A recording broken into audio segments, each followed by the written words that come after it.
నమస్తే, welcome to four sides political thought. నేను మీ వాసుదేవన్. పవన్ కళ్యాణ్ గారి helicopter Bhimavaram Vishnu engineering college గ్రౌండ్స్లో ల్యాండ్ అయితే చుట్టుపక్కల భవనాలు దెబ్బతింటాయట. రోడ్లు భవనాలు శాఖ, తెలుగులో వాళ్ళని చుక్కలు పెట్టి రాస్తారు రోభా శాఖ అని.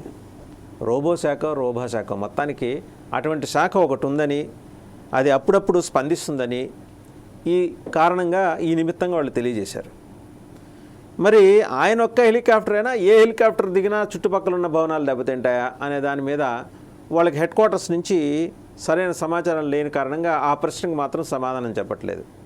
మనం చిన్నప్పుడు పరీక్షలు రాసేప్పుడు ఒక ప్రశ్న ఇచ్చి కింద 4 ఆన్సర్స్ ఏబిసిడి, కుండలీకరణంలో సరైన ఆన్సర్ని గుర్తించండి అని. ఏ కుండలీకరణంలోనూ వాళ్ళ దగ్గర దీనికి మాత్రం సమాధానం లేదు. సరే, ఆయన మానాన్ని ఆయన ఏదో పార్టీ పెట్టుకున్నాడు, 10 ఏళ్ళ నుంచి నడుపుకుంటున్నాడు, ఏదో సినిమాలు చేసుకుంటాడు, 4 డబ్బులు వస్తే 2 రూపాయలు ఇందులో పెట్టుకుంటాడు, ఎవరిని అడగడు, తన పని తాను చేసుకుని ఏదో కాసేపు వారాహి యాత్ర అంటాడు, ఆవేశంగా ప్రసంగిస్తాడు, ఉద్వేగంగా మాడతాడు, ఎమోషనల్ అయిపోతాడు, జైల్లో ఉన్న చంద్రబాబుని పలకరిస్తాడు, కావలించుకుంటాడు, మద్దతు ఇస్తాడు, ఏదో ఆయన పని ఆయన చేసుకుంటున్నాడు. అది కూడా చేసుకొని అంటే ఎలా?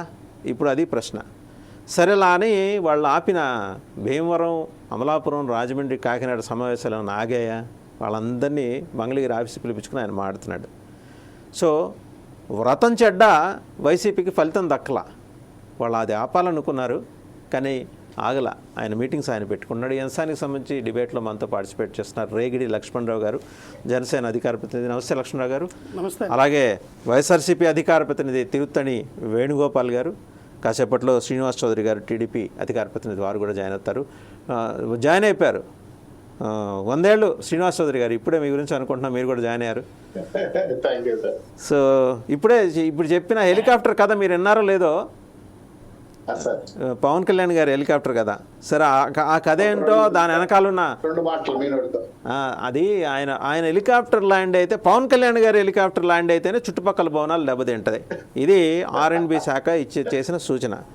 సో నాకు తెలిసి ఈ పాటికి వేణుగోపాల్ గారు వాళ్ళతో మాట్లాడి ఉంటారు, R&B వాళ్ళతో. వేణుగోపాల్ గారు నిజమేనా? ఆయన హెలికాప్టర్ అయినా ఎవరి హెలికాప్టర్ దిగినా కూడా భవనాలు దెబ్బతింటాయా?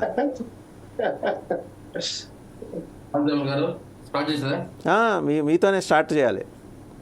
ఈరోజు కథానాయకులు మీరే. వాద్యం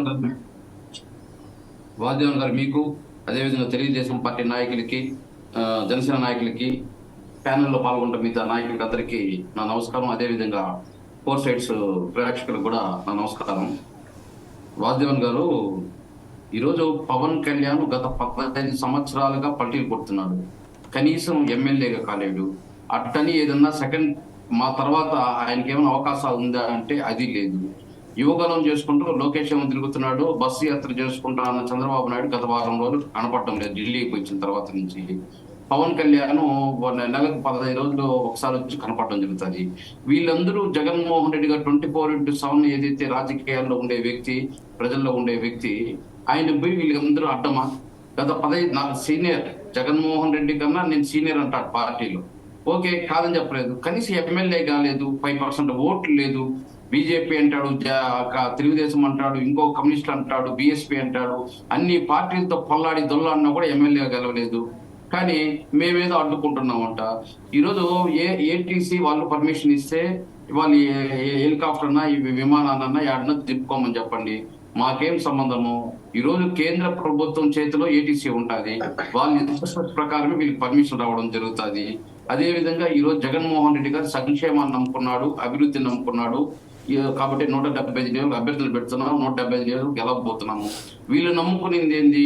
జనసేనో, లేకపోతే తెలుగుదేశమో, లేదా బీజేపీయో, లేదా కమ్యూనిస్టులో, లేదా కాంగ్రెస్ పార్టీని నమ్ముకొని వీళ్ళు 175 నియోజకవర్గాల్లో కనీసం అభ్యర్థులను కూడా పోటీకి పెట్టే పరిస్థితి లేదు.